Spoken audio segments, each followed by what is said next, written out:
Márcio, a gente já via um vínculo existindo entre o líder do governo, Jacques Wagner, e o caso do Banco Master já há algum tempo. Recentemente, a gente teve a notícia de que a nora dele, Boni Bonilha, que é casada com o enteado dele, também mencionado na operação de hoje,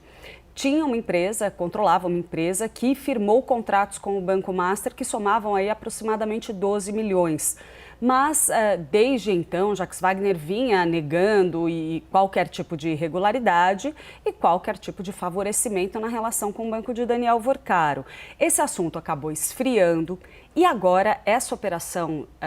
da Polícia Federal, essa nova fase da Operação Compliance Zero, ela aprofunda muito a situação, a complicação do senador, do líder do governo. Por quê?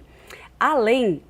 de existir ali uma relação comercial da sua nora com o Banco Master, a gente passa a ter indícios muito mais concretos que, segundo a PF, apontam para um favorecimento do senador para a obtenção de vantagens indevidas no relacionamento com Guga Lima, que era sócio de Daniel Vorcaro.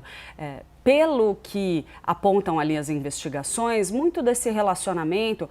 teria ocorrido já no momento em que Guga Lima, como ele é conhecido, não era mais sócio de Daniel Vorcaro, mas ainda assim o modus operandi é muito parecido na forma de tentar captar,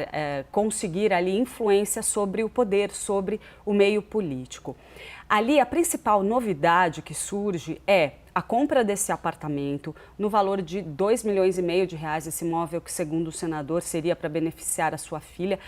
Pela operação não fica claro se era a nora e o seu enteado, é um pouco confusa aí essa informação pelo que foi dito pelo senador na entrevista que ele concedeu à Band News. Esse apartamento, para além de ele ser visto pela PF como uma possível propina, alguma vantagem indevida, depois que veio à tona a operação Compliance Zero, que prendeu o Daniel Vorcaro lá atrás, no fim do ano passado, esse imóvel, segundo a visão da PF, ainda teria continuado a ser negociado, tendo como figura ali nessa intermediação o ex-marido da atual mulher de Jacques Wagner, ou seja, o pai do enteado dele, que é casado com essa mesma moça que tem uma empresa que recebeu R$12 milhões de reais. Então, o cerco se fecha muito em volta do senador. Isso sem falar em a oferta de jatinhos particulares para viagens do parlamentar, que é algo que está sendo apontado também nesse relatório da Polícia Federal, e outras vantagens, como, por exemplo, ingressos para shows internacionais, alguns deles com valores exorbitantes. A gente fala de ingressos que custavam mais de R$60 mil. Então, demonstra aí uma relação que levanta suspeita e, naturalmente, acaba repercutindo muito no mundo político. Pois é, o Matheus Teixeira ele vai falar com a gente exatamente sobre um ponto que você destaca, Clarissa, como essas investigações chamam a atenção para o uso de um camarote de R$63 mil. Até parece um valor pequeno frente a um apartamento de R$2,4 milhões.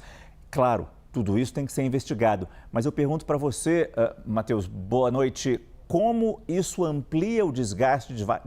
Jacques Wagner, especificamente esse camarote?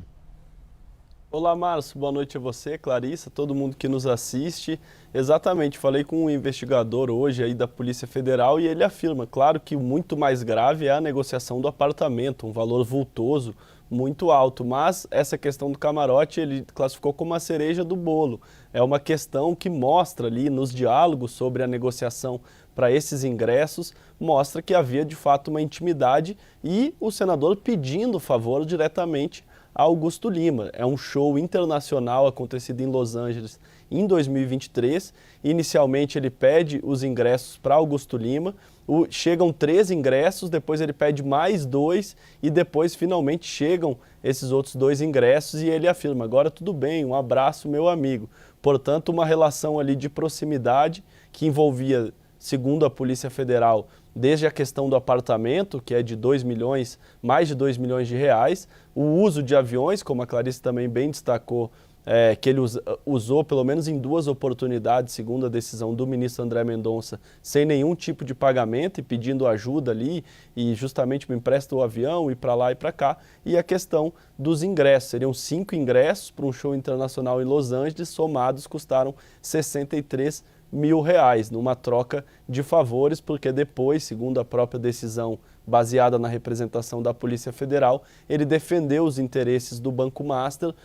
propondo emendas em medidas provisórias, ou seja, tentou aprovar ali artigos de lei que beneficiariam, expandiriam os créditos consignados, que é justamente o grande ativo do Banco Master, o Credit Sexta. Como a gente tem falado há bastante tempo, esse caso do Banco Master pega da esquerda à direita, passando pelo centrão, e na esquerda a gente sempre frisou que o vínculo era fundamentalmente com o PT da Bahia, porque foi lá que o Credit Sexta ganhou escala, passou a ter um valor alto de mercado, e a partir disso que Augusto Lima, que era o dono do Credit Sexta, vira sócio de Daniel Vorcaro, justamente por levar esse ativo, que era um dinheiro descontado diretamente na folha dos servidores públicos da Bahia. Isso aconteceu em diversos outros estados, municípios, além da questão do regime de previdência, que também houve aporte, de outros desvios e fraudes, por exemplo, em relação ao BRB, mas um dos principais braços da fraude financeira e para o Banco Master ter ganhado esse volume todo